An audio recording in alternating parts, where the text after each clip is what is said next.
राजकीय वर्तुळातून मोठी बातमी समोर येत आहे. शिवसेना उद्धव ठाकरे गटाला ऐन विधानसभा निवडणुकीच्या तोंडावर मोठा धक्का बसला आहे.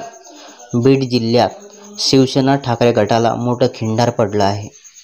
2 युवा जिल्हाप्रमुख आणि ठाकरे गटाच्या महिला आघाडीच्या जिल्हा अध्यक्ष यांनी ठाकरे गटाला सोडचिठ्ठी दिली आहे. हे सर्वजण आज शिवसेनेत प्रवेश करणार आहे. मुख्यमंत्र्यांच्या निवासस्थानी त्यांचा प्रवेश होणार आहे. हा उद्धव ठाकरे यांच्यासाठी फार मोठा धक्का मानला जात आहे.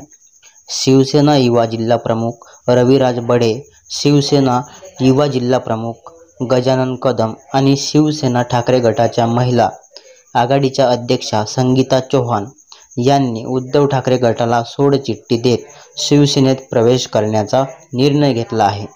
संगीता चौहान या राज्य महिला आयोगाच्या सदस्य देखील आहेत. शिवसेना जिल्हाप्रमुख आणि जगताप आणि सचिन मुळूक यांच्या पुढाकारानं आज शिवसेना ठाकरे गटातील या नेत्यांचा शिवसेनेत प्रवेश होणार आहे.